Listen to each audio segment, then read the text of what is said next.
Elemental powers are a staple and a core part in a Ninjago franchise, and with the Tournament of Sorcerers arc introducing us to a bunch of new ones, as well as Drunks Rising expanding the lore on them, I think that now is high time to rank them all to determine which one out of all of them is the strongest.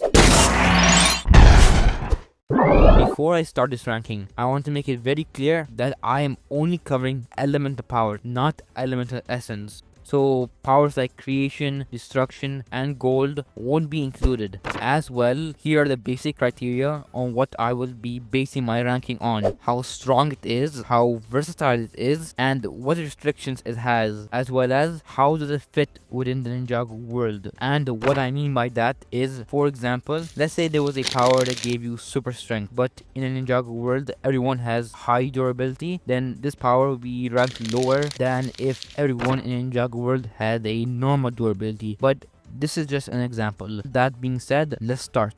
At last place, we have the elemental power of Amber used by Skydor, which might be a controversial take. I mean, she can temporarily use and combine other people's elemental powers. Pretty useful, as it gives the user the ability to basically have every single elemental power. But here's the thing. The power only works if she touches another elemental master. Otherwise, it does nothing. Like, it's absolutely useless unless there is someone else she can borrow the powers from, which means that most of the time you basically have no powers. We see this with Skylar, who lives a normal life without any powers, such as in the book The Quest for the Lost Powers. Although the world of Ninjago is filled with a growing number of elemental masters, so the chance of borrowing powers isn't just zero but very low, and overall the power is just carried by the user, so that's why it's at last place. Although if the user is on a team with other elemental masters, it could be much more useful. Next up, at 29th place, we have Form, and it's quite obvious why it's so low on the list, because it isn't really good help in combat. I mean, being able to shapeshift and change your voice is a useful power, but in a fist fight, it just gonna be a party trick. I mean, the first instance of this power being used is for trolling, which honestly is pretty funny, not gonna lie. Although there may be some applications of this being useful within a fight, it honestly has no offensive capabilities. Plus, when you really compare it to other powers on this list, it definitely doesn't stick out. It more so blends in, you could say. At 28th place, we have Proportion, and the way I can best describe it is it basically being the spin dash from Sonic. Like, it does the exact same thing, except it seems that the user is shielded from any damage when they take any sort of impact. But why is this power so low on the list? I mean, you literally become a human bullet with incredible speed and destructive capabilities, and potentially able to ricochet off surfaces. But from what we've seen in the show, it only goes in one direction. So what is stopping someone from just dodging the attack? Wait. What the hell?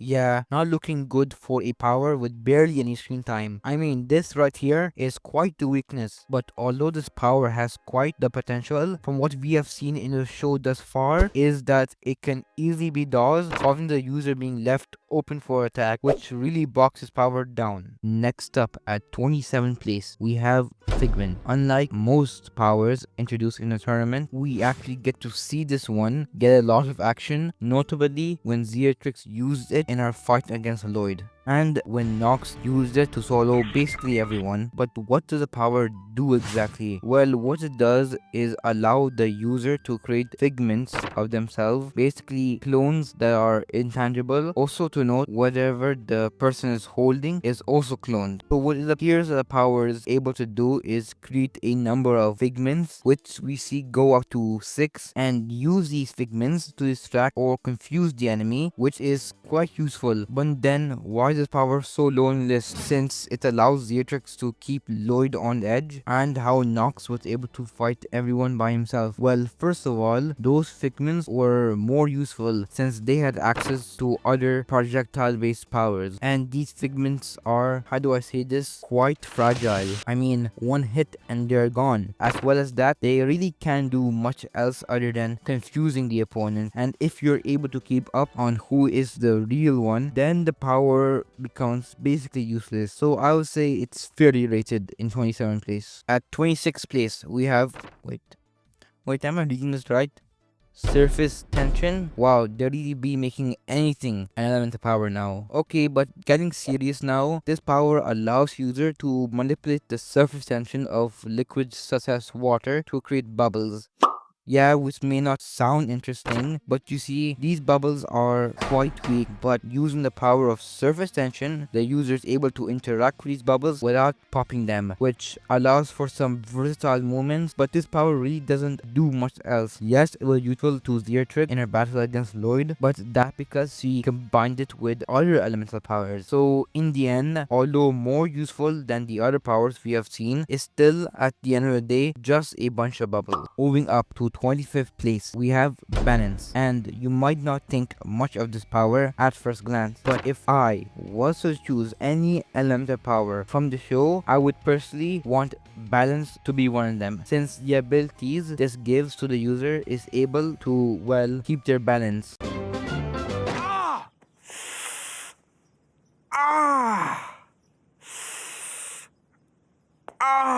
Oh, as well as that, turn him into an insane acrobat, and most impressive of all, the ability to defy gravity. Just a little bit, of course, not too much, as the user appears to be more floaty in their movements. Honestly, the best way to describe how useful this power is with Sora, someone who is still training to become a ninja and probably has the weakest martial arts on the team, was able to pull some insane acrobat. I mean, this power gives you insane balance, and why even after me glazing this power is so low on the list? Well, we have seen the ninja pull off stunts like this all the time. So what this power does is basically put you on autopilot. So with enough training, you can basically have this power of, well, not falling. Still, overall, it's a really cool power in my personal opinion. At 24th place, we have the power of fusion. No, not that kind of fusion. No, not that kind of fusion either. The one I'm referring to is the elemental power used by Geode, and the way his power works is, well, I just let Cole explain it. He's the elemental master of fusion. He can create a bond between any item that can't be broken by anyone but him. Well, Cole, that's a pretty good explanation, but you forgot one detail, and that's its weakness. Its only weakness is that it can work on living beings, but the power is quite useful, although a bit situational. I mean, there's the obvious of just using the power to fuse two weapons and create an unbreakable bond between them, though which is useful to a degree, well as disrupting the environment if able to, as well as the most useful being forcefully fusing other people's mechs, which in the world of Ninjago is extremely useful, and I don't need to explain why. You can, even with the right materials, fuse your opponents to the ground, as well as creating an unbreakable wall. Plus, you can fix almost anything. This power is extremely useful, but here's the thing, for the power to work, it needs a thing, anything, and even though there is a thing everywhere, it doesn't mean that thing is a useful thing. Like, this power shines in the land of lost things, where things are everywhere, but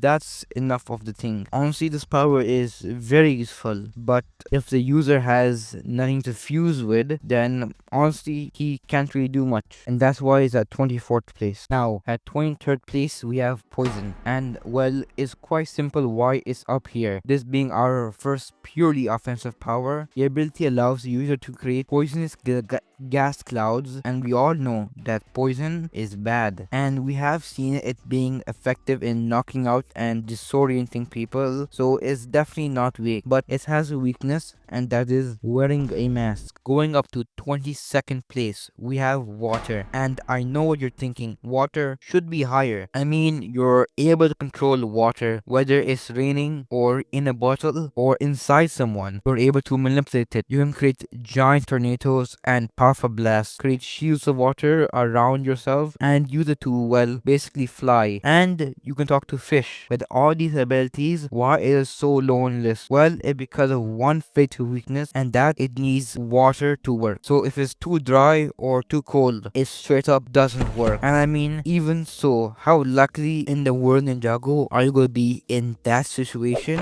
I mean, this is just one flaw of this power, but it relies on something else for it to actually work. I mean, controlling water is a very powerful ability. Heck, you can even become water. Be water. But it was a hard decision to make, but I think it balances out considering what we will be seeing next on this list. At 20th place, we have Shadow. Basically makes the user completely untouchable and almost invisible, as well as that allows them to travel throughout shadows, basically making them able to teleport. And there really isn't any downsides except for if there's a lack of shadows, you really can't teleport, but that's about it. I mean, you can sneak up on your enemies and just go right through their punches, but I put it here on the list since I believe they are better powers. Moving up to 19th place, now we have finally reached some of the more higher tier powers with metal, and it's quite frankly a simple power but an effective one, allowing the user to turn their whole body into metal, giving them enhanced strength and durability, as well as becoming ever so slightly taller. I mean, it's a simple power boost. It doesn't give the user that much, but what it does give, it gives in great quality. I mean, they're even able to deflect energy blasts, which cancels out a bunch of other powers on this list. Overall, metal is just simple and effective. At 18th place, we have light. So basically what this power does is it allows the user to manipulate and control the light spectrum, in which they can create flash attacks as well as turn. Okay, with all seriousness, being able to turn objects and yourself invisible is going to be extremely powerful in a fight, although can be countered. But what seals the deal is the flashbang, because they were really giving Lloyd a run for his money. At 17th place, we finally have one of the first original elements on the list, ice, and I think it's kinda cool. Okay, jokes aside, it's probably the weakest out of the 4 original elements, but that doesn't make it bad. With ice, the user can freeze anything, project ice blasts, as well as create platforms of ice, and just freeze people. In general, overall, an extremely versatile and useful element. Next up at 16th place, we have size. It allows user to grow and shrink, shooting objects they're holding, as well as getting an increase in strength while enlarged, and being nearly untouchable while small. Think of it like Ant-Man powers, but better, as it didn't have any of the side effects. Next, at 15th place is sound, and you may be thinking, why is something I can do on my $1 AliExpress speaker is in the top 20? Well, because it's kind of overpowered. Hear me out. The user can create high frequency sound attacks that can push things, destroying people and find people. The applications for this power is quite high, but if your lung capacity is low or you're just bad with the guitar, I'm sorry, then you're cooked. At 14th place, we have Quake, and even though this power is compared a lot to Earth, it is very different in that it does not manipulate the Earth itself per se, but creates earthquakes and vibrations, which is useful since you can fight at a distance. Plus, earthquakes on their own are a destructive force of nature, but it only works if your opponent's on the ground, not much so if they're flying. At 13th place, we have Shockwave. The abilities the user is able to do is creating shockwaves to push objects away, as well as using it to propel themselves in any direction. Wait a minute, is this just the force? Is Shockwave just a dollar store version of the Force? Okay, it's not the same thing. The Force is a bunch of magical particles, while Shockwave is actual shockwaves, but they basically do the exact same thing except for a few minor differences. Honestly, I really like this ability because it's quite simple in its concept, but very powerful. At 12th place, we have the elemental power of plants, and compared to everything else, it's kinda useless. We only see this element on screen for 20 seconds, and all it does is, well, fertilize. And even if it could be used in combat, it would do very little, like trip someone over or block them. Then why is it at 12th place? Shouldn't be at, I don't know, last place. But the reason why plants is high up on the list, even though I didn't praise or talk about it that much, well, it's because in the show itself it's stated that plants is very similar to nature, and if we take Xanta's words for it, then we can assume that plants is just a slightly worse version of nature, or it's the same thing, it just goes about in a different way since we haven't seen it for more than 20 seconds. That leaves nature at 11th place, and if plants even compares to nature even just a little bit, then it just being one below it, it's justified, because what nature can do is exactly what plants can do, except it's on steroids. I mean, you're seeing this on screen, plus I'm not sure if it's just a staff, but it looks like these vines can come out of anywhere, and controlling mother nature itself, it just could be extremely powerful.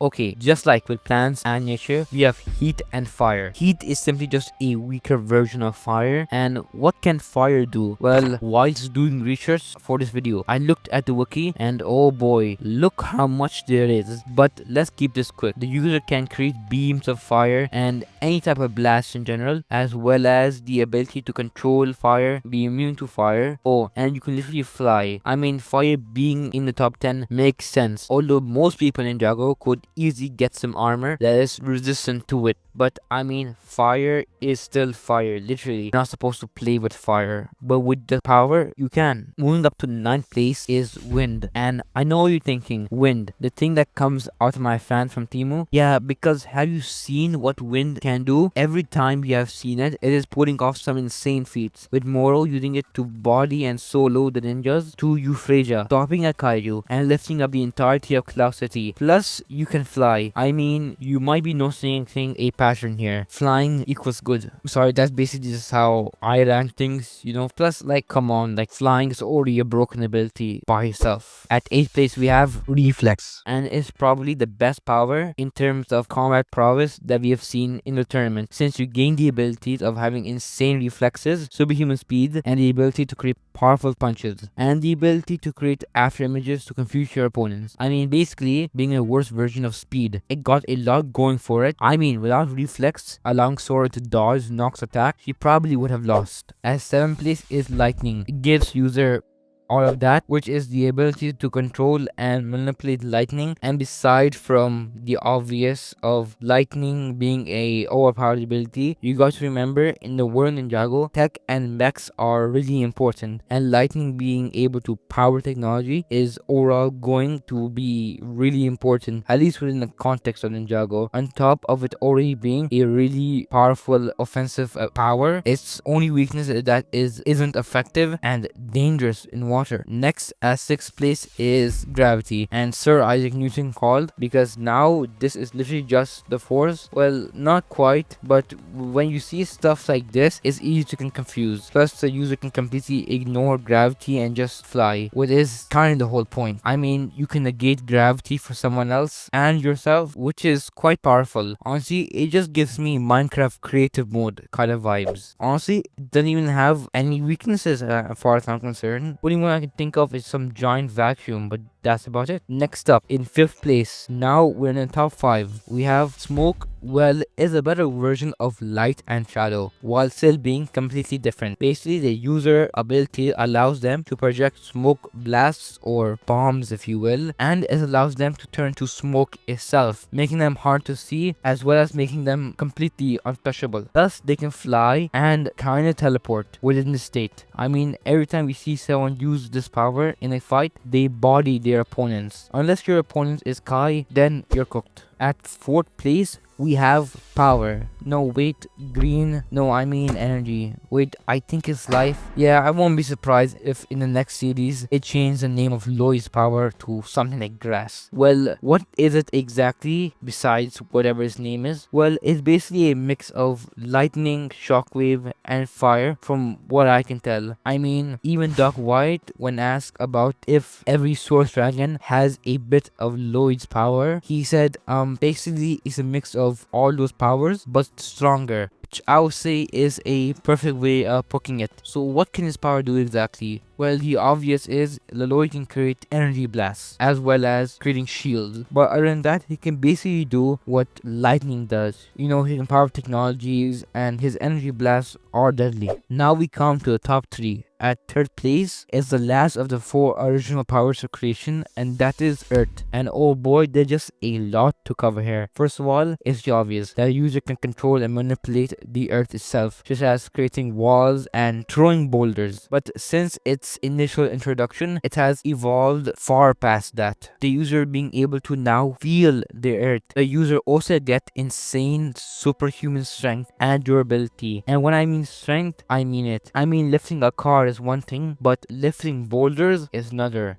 Also, the whole molten earth hand things are basically a power up that just gives Cole more strength and more control over his powers. It gave him so much strength, in fact, that when he was a ghost and he was disappearing, it gave him the strength to punch a physical object. And for that, the earth power has evolved so much that now he can create an exomech around himself. Honestly, we'll see Cole next season probably turning a bunch of rocks into some sort of car. And I wouldn't be surprised seeing how much control of the earth he has at this point. I mean, he can now move the earth without shattering the ice. But yeah, I can go on and on about his powers since there's a lot to cover, but that's why it is in third place. Now moving to second place, we have speed. And I mean, isn't it obvious? Speed in fiction always tends to be broken. I mean, there's almost no beating it. We know that the power speed is fast, but not the flash levels of fast, but still pretty fast. It's just reflex, but on roids. I mean, the only time we have seen speed being weak was in that non-canon Lego Dimensions game. But let's cut some slack that time because Batman was involved, and if you give him enough prep time, he could probably solo the entire Ninjago verse. Now we have finally reached first place with probably the most broken power of them all.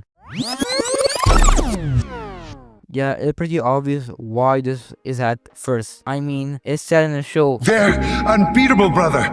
How do we stop them? I don't know. Time is the thread that sews the fabric of the universe. And it appears that they have all the needles. Control time! Control everything! I don't have to explain what it does because, you know, it's time. Even when we see Crux in the comics using 1/2 of time each, since the power of time is divisible, it took the whole Elemental Alliance to take them down. I mean, I really don't need to go on since the power was so broken that the writers themselves had to get rid of it forever. Yep, they had to write it out of the story because it was just too broken. And that says a lot about it. And that brings us to the end of this ranking with 30 different elemental powers. Yes, I know they are quote unquote technically more elemental powers with the Forbidden 5, but there are some debates on that. And are you really gonna count Swarm as an elemental power? And as Kai said it himself, it's literally bugs. Plus, I am making this video specifically after the Tournament of Sources, since I mean it's all then guaranteed they're gonna introduce like another 10 new elemental powers in like a year or so. Plus, we even see other elemental masters in a tournament, yet we haven't seen their powers yet. But that's all for this ranking. I try to be as thorough and as fair and well researched as I possibly can, while still having some comedic takes, and would like you guys to give me your rankings in the comments.